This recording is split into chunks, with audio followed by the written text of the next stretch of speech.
With just 3 more weeks left to go in the regular season, the Tennessee Titans have one of their biggest games left on primetime Sunday Night Football in Carolina against a really talented Panthers squad.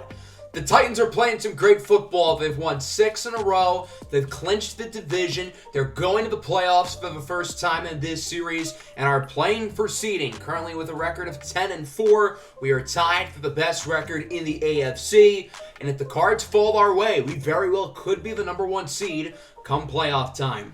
This season has had its ups and downs, but it's great to see us really playing some good football as of late on our long 6-game win streak. Of course, we've had to deal with some injuries, specifically Malik Willis fracturing his forearm a couple of weeks ago, and our undrafted rookie Garrett Pace made his first career start last week against the Ravens. And, he wasn't horrible. I wouldn't say he was good, but there is room to get better, while also recognizing that he made some good plays.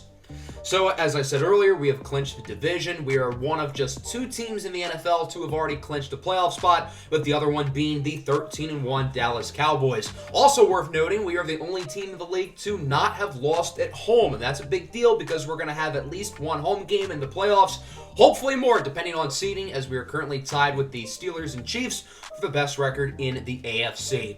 Today we've got a prospect profile. We'll be going over the linebackers in this year's draft class. We've gone over the quarterbacks, the offensive skill position players, and now the linemen. So today we're going to talk about the linebackers, and it's a really talented unit. For our scheme, we run a 3-4. We've got 2 pass rushing outside linebackers, or I guess in our case 3, with Harold Landry, Jordan Ruffin, and Bud Dupree. Harold Landry is playing at a Defensive Player of the Year level and is currently the favorite to win the award, and deservedly so.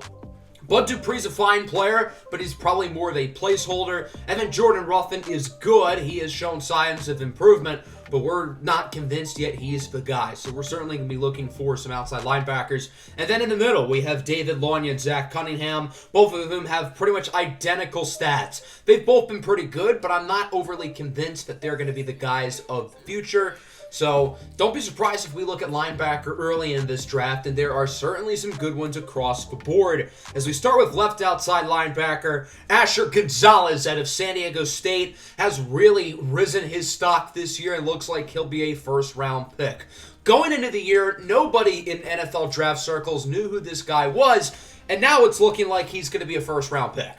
Gonzalez has been the best defensive player in the entire country this year. This guy does everything. You can put him in coverage. You can have him rush the quarterback. You can have him make plays in the backfield. He has done it all at an extremely high level this season, and the numbers speak for themselves.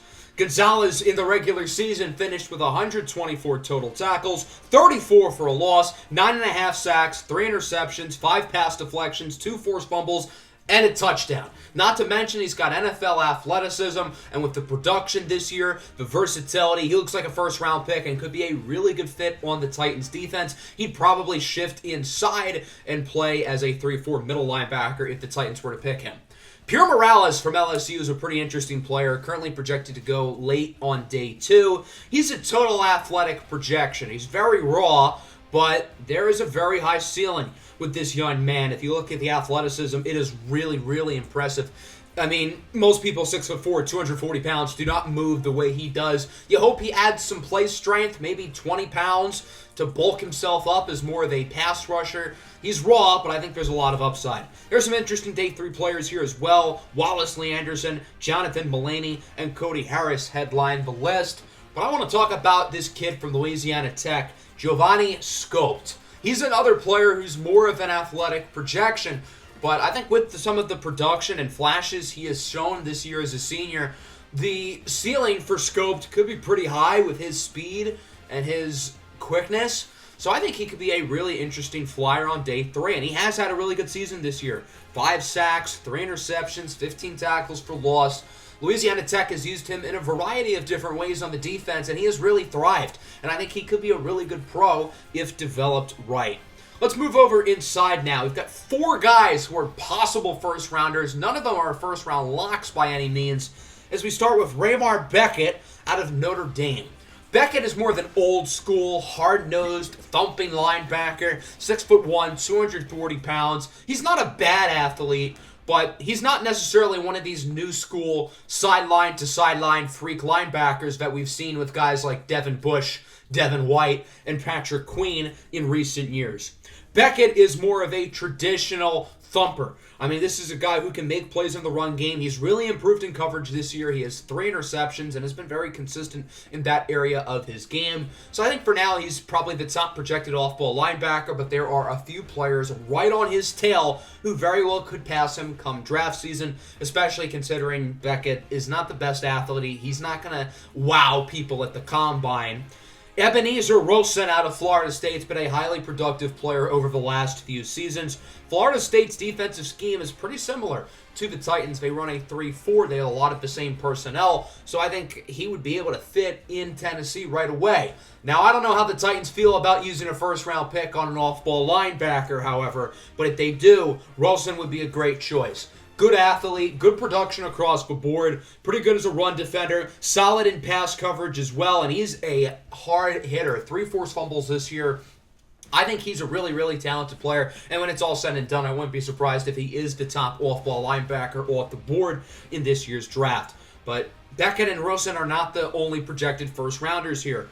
Jabari Towns out of Georgia Tech is a really talented player as well. Now, Georgia Tech has severely underperformed this year, largely because of their defense, but I don't think Jabari Towns really deserves a lot of the blame because he's been very good this season for the Yellow Jackets. 6'3", 230 pounds, but he looks bigger, he plays bigger, he plays like he's 250, but he runs like he's 230. He's not necessarily a nimble athlete, but he's not a bad athlete by any stretch either. This season, he's been really solid across the board. I think Towns has got a good mix of that new school sideline to sideline like Devin White and Tremaine Edmonds, while also having some of that old school in his game as well. The final possible first-round off-ball linebacker might be the most intriguing of the group, and that's R.J. Robinson of Virginia Tech. 6 foot, 250 pounds. I mean, he's got a really weird build, but he is an unbelievable athlete. People of his size and thickness should not be able to move the way he does. This is somebody who can fly around the field. You can use him in a variety of different ways, and I think he can be a matchup mismatch despite his short size. He's had a really good season this year for Virginia Tech. He's excellent in coverage. Put him on the tight end, put him on the running back. He'll be able to handle it. He does need to improve a little bit in run support, but with his unbelievable athleticism and his good size, I think he's going to be a really, really intriguing player in the back end of the first round or early part of the second round. Now we get to some of the more day 2 guys. Got an interesting group here. DeAndre Herring, Micah McClure, Sean DeLoach, and Travis Talignan. Of this group, I think these top 2 guys are the most intriguing, and that starts with DeAndre Herring of Clemson. Another player who's built thickly, 6'1", 256 pounds. He's the captain and the quarterback of the Clemson defense, and obviously their defense has been really good considering they've been the best team in the country. High-level athleticism, really, really smart kid. Pretty good in run support. I think that's the best aspect of his game right now. I think he'll be able to contribute there right away, despite only 7 tackles for loss. He does have a really good feel for the run game. Solid in coverage as well. I don't know if the ceiling is sky high, but I think he's got a pretty good floor. So I'm really intrigued to see how his career ends up. And then Micah McClure out of Mississippi State. He reminds me a lot of a linebacker who was picked last year, Nick Brown out of Vanderbilt, picked in the second round by the Buccaneers. Brown was a really good pass rusher, specifically off of design blitzes, and I think Micah McClure out of Mississippi State's kind of the same way. He finished with 7.5 sacks this year. This is somebody who can fly into the backfield. Needs to improve in coverage. He's just not really good in that area of his game yet, but in the backfield, he is a disruptor. 2 fumbles forced, 24 TFLs, as I already said, 7.5 sacks. This is somebody who's going to make plays in run support. He's going to make plays as a pass rusher. So I'm really intrigued by this kid's skill set. As we go down the board looking for some possible gems, I think one of the more fascinating players here is Devontae Turner Jr. out of Purdue. 6'4", 270 pounds. He's a middle linebacker, but in an edge rusher's body, and I think Purdue has completely misused him. I think they should have tried to turn him into an edge all along, and I think whoever drafts him in the NFL is going to use him more as a pass rusher because he has the prototypical pass rush build while also having really impressive athleticism for his size. So I'm not really worried about the production at Purdue because I don't think he's going to be playing inside linebacker in the NFL. I'm more intrigued by the size, the length, the speed, and some of the flashes he has shown as a pass rusher. So I think the ceiling with him could be very high despite being projected to go probably in the 5th or 6th round right now. And then going down the board even further, Holy Diablo from Arizona State is a pretty intriguing player. Not only does he have maybe the best name in this draft, but he could be one of the better late-round flyers as well. Diablo is not a nimble athlete by any stretch. This is not somebody who you're going to trust in coverage against a freak athlete tight end like a Kyle Pitts. This is somebody who you want in run support, making plays in the backfield, and I think that's certainly where his strengths lie. 16 TFLs, 80 total tackles. The athleticism is not really all that good, but as a run support player, I think he could be pretty solid. Maybe try to bulk him up, turn him into an edge rusher, although we haven't really seen some of those pass rush moves been used at Arizona State, but I think he could be an intriguing player, and then some of the undrafted guys as well look pretty solid too.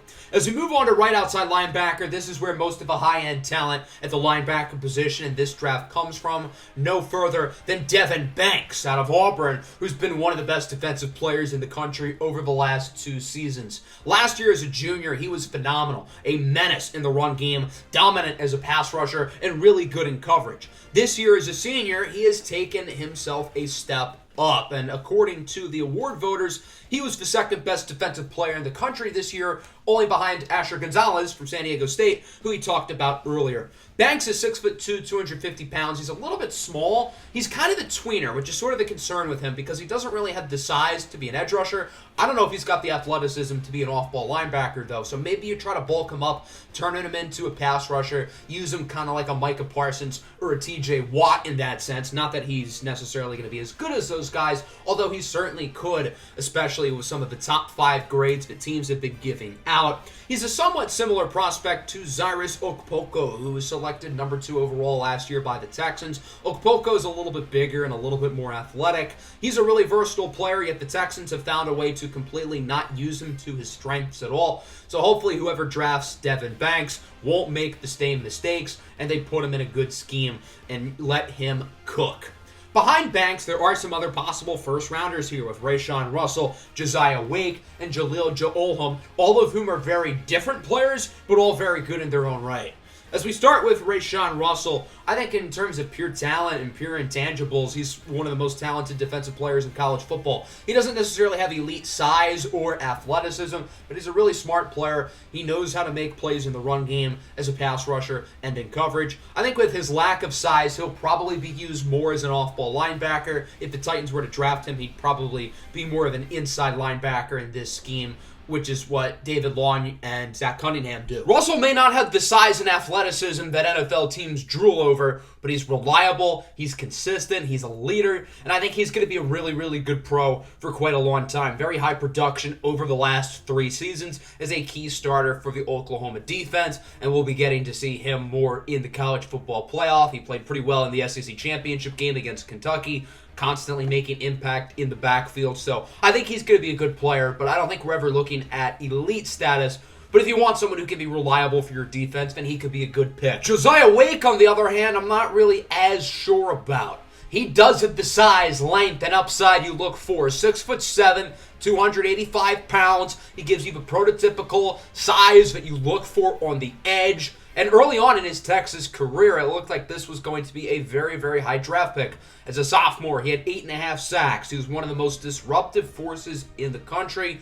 But he has kind of taken a back seat the past couple of seasons. As a junior last year, he was really disappointing. And then this year, he's picked it up a little bit. 4.5 sacks, impact in the run game, and an improvement in coverage with a slightly different role. With somebody with his size and athleticism, it's hard not to see the upside. And again, we saw that in full form his sophomore year 2 seasons ago, where it looked like he was one of the best pass rushers in college football. He has taken a step up this year compared to last season, so he's kind of a wild card, but I think someone's going to take a shot on him within the top 32 picks, just seeing his body of work and his upside with his size and athleticism as a pass rusher. So I'm really curious to see who ends up landing him, and hopefully he ends up being developed correctly, because if he does, the ceiling is sky high.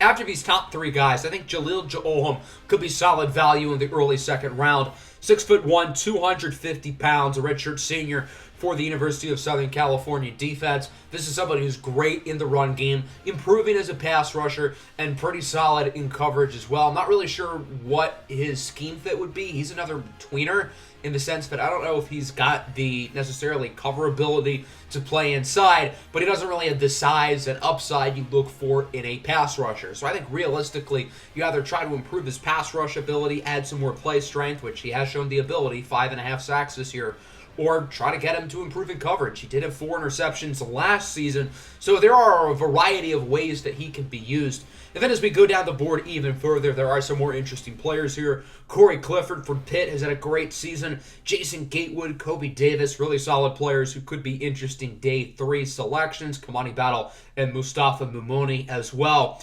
But the last player we're going to talk about today is Alabama linebacker Kanan Dean. This is one of the most fascinating players I've ever covered on this channel, regardless of sport, because he is one of the most unique players that I think I've ever talked about. So Kanan Dean is probably one of the worst prospects in terms of production that we've ever looked at, but he's got the chance to be one of the best players who we've ever seen. However, he's got a long ways to go to reach that ceiling. So Dean has been with the Alabama football program for 5 seasons, high character kid, team captain, but he has not started a single game at linebacker. He only plays special teams. So why are teams so excited about him? It's his unbelievable athleticism. 6'4", 230 pounds. He is a total freak show. He is a completely clean slate in the sense that he doesn't really have much skill. He has 14 career tackles, half a sack, 2 TFLs, and a pass deflection. But look at the left side of your screen. World-class athleticism across the board. Kanan Dean is also a high-level basketball player and has played at the University of Alabama over the last 3 seasons. This past year as a junior was his best one yet. He averaged 7 points, 5 rebounds, and 2 assists tonight, coming off the bench, providing really good defense as a high-energy role player in around 23 minutes per game. However, Kanan Dean has realized that he's probably not going to make the NBA or play elsewhere professionally because he's not good enough. I mean, this is a guy who has a role on the Alabama basketball team, and he plays his role well, but he's not going to be a professional basketball player. So he's decided to go back to football, taking it a little bit more serious. He vied for a starting job in spring ball and ended up losing to Kobe Davis, who's also in this draft class. But there's still a lot of reasons to be excited about this kid's future. High character young man, team captain, hard worker, and although a lot of scouts don't really know who he is, I think that'll change once we get to the NFL Combine.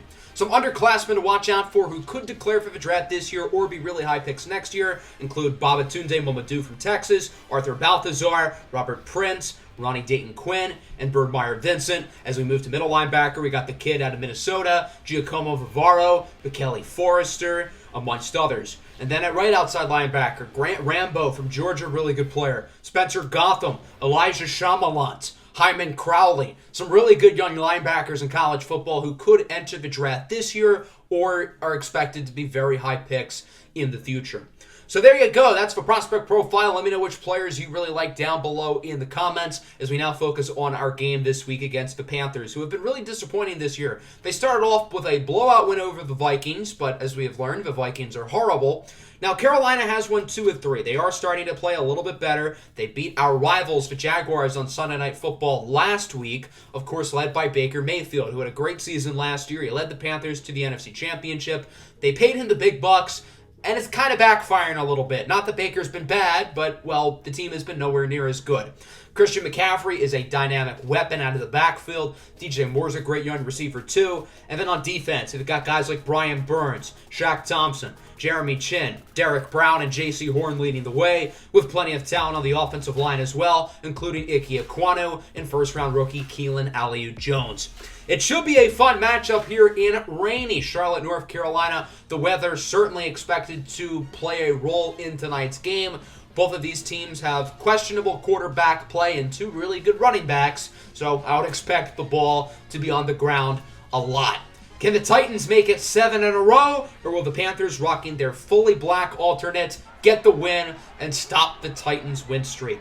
Carolina opens up with the ball. First play from scrimmage. Baker Mayfield goes up the middle for Terrace Marshall Jr., who gets 15 yards, wrapped up by his former LSU teammate, Christian Fulton. From the 36, Mayfield looks to throw it. Under pressure, ball's out, and it's picked up by the Titans. It's Christian Barmore who recovers it. Take a wild guess at who entered the backfield and forced the fumble. It was Harold Landry, who is playing at a Defensive Player of the Year-esque level right now, immediately continuing that here on the first drive of the game, blowing by the offensive lineman, forcing the ball out, very clearly a fumble. And now we get to see the Titans offense featuring the rookie, Garrett Pace. He played his college ball not too far away from here in ACC country at Georgia Tech. On 3rd and 3, the pass is dropped by Derrick Henry, so the Titans quickly will punt it. Or not. They're going to go for it on 4th and 3, and it pays off as Derrick Henry steamrolls forward for a gain of 15, but unfortunately Eric McCoy is hurt on the play.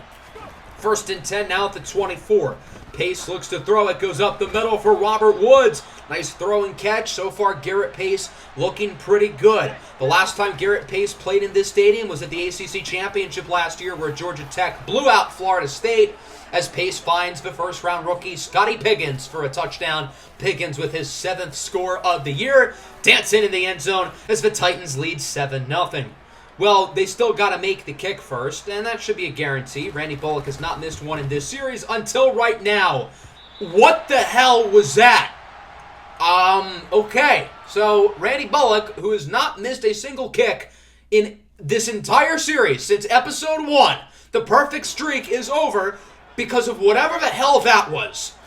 Oh dear, could that be a constant for the rest of this game? Is it the weather? It's got to be. So Carolina has it, 6-0 your score. Christian McCaffrey with a good run up the middle to the 41. Now at the 43, a 3rd down and 7 for the Panthers. Mayfield looks to throw. He's got all day in the pocket. Pass is caught, but out of bounds. And so Carolina will be forced to punt it as the Titans have it back from the 20-yard line. 1st and 10, Garrett Pace looks to throw it. He will go short for Hardman. Wow, that was nearly intercepted. A lucky break for Tennessee, and instead it turns into a nice game. 3rd and 7, Pace tries to get rid of it under pressure from Burns, and it's incomplete, so the Titans will actually punt it this time, and the Panthers have it back. 3rd and 2, picked off! Caleb Farley with the interception, and he will be untouched, taking it all the way to the end zone for a touchdown. Caleb Farley with the pick 6, and it is now 12-0. The Titans are going to go for 2 after the kicking issues earlier. Pace, quick throw, caught by Hardman for the 2-point conversion, and it is now 14-0. So the missed kick proves not to be an issue, and hopefully it will not prove to be an issue later in the game when the Titans need to kick. So the Panthers have it back. Baker Mayfield has already turned it over twice in this quarter, looking to rebound as he goes short for Marshall with a nice play, forcing 2 Titans defenders to collide into each other after the juke, as he brings it to the 48-yard line. And that'll wrap up the first quarter. Pretty good start for Tennessee. They lead 14-0. Garrett Pace looking good in the rain. The defense looking good in the rain. The kicking unit, not so much. The Panthers are moving it nicely. Farley had a pick 6 in his hands, but he dropped it. Would have been his 2nd of the day and his 7th of the year if he was able to hold on. 3rd and 8 now at the 23 for the Panthers. Baker Mayfield alone in the backfield. Has plenty of time to throw it once again. Harold Landry getting pinned down to the ground. Is that not a flag? As Mayfield's pass is incomplete. Good coverage by the Titans defense. That'll bring out the field goal unit. Will the Panthers have a similar issue kicking the ball to the Titans? It does not look so, as Matthew Wright drills the 40-yard field goal right down the middle, pun intended, and it is now 14-3 as the Titans have it back. Play action fake for Henry. Pace on the move with a strike from Nicole Hardman, who has been balling so far today, but unfortunately Taylor Lewan is hurt on the play. Looks like he's grabbing his ankle. That is not good news for the veteran left tackle. 2nd and 8, short screen for Woods, and he loses yards, so that'll make it a 3rd down and 10 from the 46. Pace looks to throw it. He will look deep for the sidelines for Hardman, and it is way out of bounds. So the Titans will punt it. Carolina has it back, still trailing by 11 with 6.5 to go in the first half. Baker Mayfield goes short for McCaffrey, who's able to get by Cunningham. Woo! Nice little juke move on Thornhill, and is eventually wrapped up past midfield at the 48-yard line. The Titans were great in the first quarter, but it seems like Carolina's playing a lot better here in quarter number 2. 2nd and 10. Nice throwing catch into the hands of the tight end, Tommy Tremble, who gets it to the 30. The Titans defense trembling in fear right now because they have not been so good these past couple of drives. 2nd and 4 from the 10. Mayfield looks to throw it. Short pass for McCaffrey, who's unable to keep his footing, but he does get the first down to the 2-yard line, and now the Panthers will look to punch it in here on 1st and goal. Baker Mayfield looks to throw it, goes short for McCaffrey. I think that was a really bad read as he loses a yard. Harold Landry and friends bring him down, but unfortunately A.J. Epineza is now injured. The Titans really getting the injury bug tonight. 2nd and goal, handoff to McCaffrey. 3rd time's the charm. This time he's able to get into the end zone for a touchdown, and the Panthers make it a one-score game as it is now 14-10. Looks like Carolina's going to make this one interesting. So the Titans get it back. Just over 2 minutes left to go in the half. Good throw up the middle for Robert Woods, who will get it close to midfield. It feels like Pace and Woods have more of a chemistry than Woods has had with Malik Willis before he got injured. Here at the 2-minute warning, 14-10 your score, 3rd and 5. Pace scrambling with it under a lot of pressure, and he is eventually sacked by Brian Burns, the X-Factor pass rusher, as Carolina calls a timeout. So that'll force a punt. The Panthers now have an opportunity to take the lead. Baker Mayfield up the middle, picked off. Christian Fulton with the interception, and now the Titans will get it with really good field position in the red zone. Fulton with his 2nd interception of the year, 2nd in as many weeks, and now the Titans with a major opportunity to strike. 2nd and 5, it's McCole Hardman who hauls it into the back of the end zone for a touchdown, and the Titans will make it a 2-score game as McCole Hardman continues to ball out. But now it's time to see if the kicking unit has learned from their mistakes. Randy Bullock missed his first kick of the series earlier today, and he misses his 2nd. Okay, seriously, what is going on? Is it the kicker? Is it the holder? Is it the rain?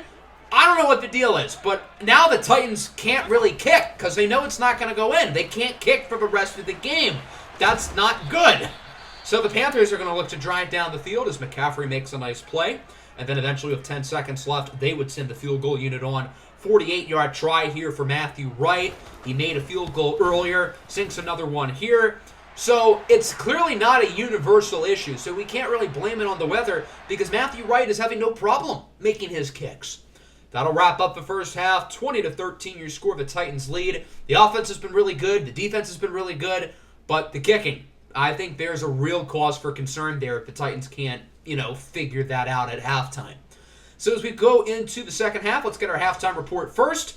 The Patriots were facing off against the Giants earlier today, and Big Blue was able to pull off the upset. Carson Wentz with 3 touchdown passes as the Giants win 29-21. But more New England losses, but better for the Titans as they will be competing with us for seeding. So this is good. Go Giants. And then the other game, we've got the Saints headed up to Minnesota to face off against the 1-win Vikings. New Orleans took care of business as expected. Jameis Winston balled out. Michael Thomas scored twice, and the Saints win 42-20. The Minnesota Vikings now sit at a record of 1-14. They are dreadful.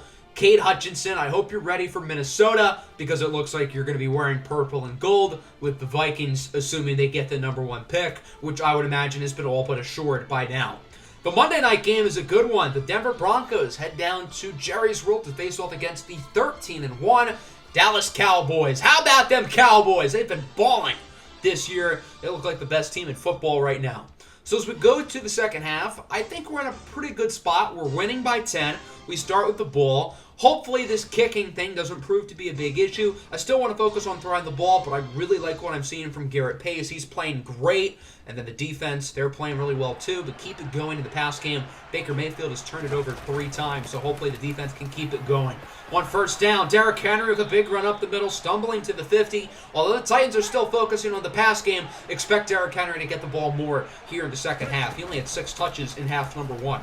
2nd and 7, back to the King. Breaks away from Thompson and friends. Eventually wrapped up at the 20 by Jeremy Chin and Jabril Peppers. 3rd and 4 from the 14. Pace looks to throw. It goes up the middle for Robert Woods, who has Tennessee inside the 5-yard line at the 3.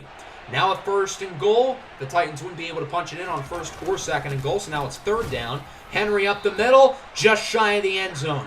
Normally, this would be kind of a tough decision. Do you kick or do you go for it? But since the Titans cannot kick, I mean, it's a pretty easy choice. They're going to go for it here. 4th and goal from the 1-yard line. Goal line set. Handoff for Henry, and he is stopped shy of the end zone. Derek Brown makes the play. What a stop for the Panther defense. They'll get it back with bad field position, and I don't know why they're running toss plays at the 6-yard line. That is really stupid. McCaffrey loses 4, wrapped up by Bud Dupree. 3rd and 9 at the 2. Got to assume they're just going to run it up the middle, try to avoid the safety, and that's exactly what happens as McCaffrey makes up the yardage from the toss, but still a 4th and 5. That'll force a punt, and the Titans have it back. 3rd and 9 from the 37. Pace looks to throw it. His pass is incomplete. Normally, the Titans would kick the field goal here. It'd be a 54-yard try. Randy Bullock is normally automatic. But instead, they are going to punt because, again, the Titans cannot kick, and they felt punting it would probably be a better route to go than going for it. Shaq Thompson unfortunately hurt on the play for the Panthers. I don't know why he's out there on special teams. So Carolina has it back, still a 7-point game because the Titans literally and physically cannot kick. 3rd and 8. Mayfield is a wide open man deep. It's Terrace Marshall. Bold strategy to leave him completely wide open 30 yards down the field. And so that'll wrap up the 3rd quarter. The Titans should have this game won. They have been far and away the better team, but the Panthers are only down by 7, and they now have it at the goal line. They have a chance to tie it up here to start the 4th. First play of scrimmage here in quarter number 4. It's a 1st and goal at the 7. Mayfield alone in the backfield. He's under some pressure, looking to throw it, and he is picked off in the end zone by Juan Thornhill. The 4th turnover today forced by the Titans defense, and the 3rd interception. A big play for Juan Thornhill, and the Titans will hold on to the lead as they get the football back. Juan Thornhill, the free agent signing from Kansas City. Count him up, young man. Biggest defensive play of the night. And now the Titans just got to, take some time off the clock, score some points. Or I guess that would be score a touchdown or don't score at all. Anthony Larkin in the backfield for half a sack. That'll now make it a 3rd and 7 from the 23. Garrett Pace looks to throw it, has some time, looks up the middle. It's Scotty Pickens who makes the play, and he brings it to the 45. Garrett Pace is continuing to show great poise and accuracy out of the pocket tonight. He has continued to play really well. 2nd and 10, intercepted. I think I spoke too soon. Christian Kirksey picks it off. Kirksey's able to get by Robert Woods. Kirksey slowing down, but he makes it to the end zone for a pick 6. And this game is tied up at 20. A costly turnover by the rookie. The receiver had enough space. It was Woods, but the pass was underthrown. Kirksey takes advantage. There just wasn't enough juice on that throw. And now this game is tied up. And again, the Titans have been significantly the better team today. There's no reason why they aren't winning other than, kicking. So the Titans will get it back. Good throw up the middle over to Treylon Burks. Good to see Garrett Pace still confident up the middle of the field after a pretty bad interception. Handoff for Derrick Henry. Looking to break tackles. He gets a couple. And unfortunately, Scotty Pickens gets hurt. If the injuries are not bad enough. Thankfully, this one does not appear serious. It just looks like he's kind of cramping up. But I don't know what's in the water here. The Titans are getting all these injuries while Carolina has gotten off scot-free. So now it's a 2nd and 6 after the injury. 6 minutes to go from the 48. Handoff for Alec Bostic, and he loses 3. Brian Burns, who has been a force to be reckoned with, brings him down. Burns is currently in the zone, by the way. 3rd and 9. Good throw up the middle for McCole Hardman. A lot of action in the middle of the field, but again, Garrett Pace is confident in his receivers to make a play, and McCole Hardman sure made a play. He's been phenomenal tonight. 3rd and 8. Pace looking for Pickens, incomplete. So normally, this is an easy decision. You kick the field goal, you take the lead, it's a 45-yarder. But in case you forgot, the Titans can't kick. They have to go for it. If they attempt a field goal, it's probably going to be no good. So this is their only choice. Pace under pressure, incomplete. So this kicking issue clearly has been a problem because there have been 3 4th downs where the Titans probably would have kicked a field goal here in the second half, but couldn't. And on those 3 drives, they ended up with 0 points. Now the Panthers can win the game. Here's Tremble with a nice play to the 44. Carolina looking to chew some clock here. 2.5 to go, 2nd and 11. They need 2 first downs to get in field goal range as Christian McCaffrey gets one of them, getting into the 41. So we're getting really close now to the 2-minute warning. This will probably be the last play before we get there. Both teams with all 3 timeouts. Got to assume Carolina's really going to focus on running the ball, but it doesn't work out on that play as McCaffrey loses yardage, wrapped up by Zach Cunningham. And that'll bring us to the 2-minute warning. 20-20. Are the Titans really about to lose this game because their kicking is physically not working? 3rd and 10 from the 41. Handoff for Chuba Hubbard, and he got it. The Titans were fully expecting a pass. Carolina decides to go for the unobvious run. What a play call by Coach Matt Rule. 2nd and 5 now. The Titans using their timeouts. They're down to 1. Handoff for McCaffrey. He got it. Tennessee has to burn their last timeout. And man, this is not looking good. I don't think Tennessee's going to get the ball back. Carolina can just chew clock, position themselves to center a field goal. That's all they need to do with 1:19 left to go on the clock. 1st and 10. Handoff for McCaffrey. He gets the first down. I was trying to pull the defenders back to let him score, but unfortunately that's not going to happen because the only way the Titans are really going to get the ball back is if the Panthers score quickly. However, they're actually trying to move quickly on offense. I don't really know why. Again, we're trying to let McCaffrey score, but he doesn't. He only gets 3. Carolina still not chewing clock. I don't know what they're trying to do here. 2nd and goal. Man in motion. They snap it with 25 seconds left on the play clock, and McCaffrey still doesn't score. We're trying to let him in. I mean, this is just disastrous football. Now Carolina realizes to chew the clock. Now they're going to send on the kicking team. Matthew Wright with an opportunity to win the game. Splits the uprights on an 18-yard field goal. It's now 23-20, but there is still 1 second. So the Titans can either run a Hail Mary or get a kick return. What is more likely to get a touchdown? The Titans are going to say kick return. Rocket Reddick trying to make a play. Run backwards, hoping for a miracle. Not going to happen. And the Carolina Panthers snap the Titans' 6-game win streak as they win it 23-20.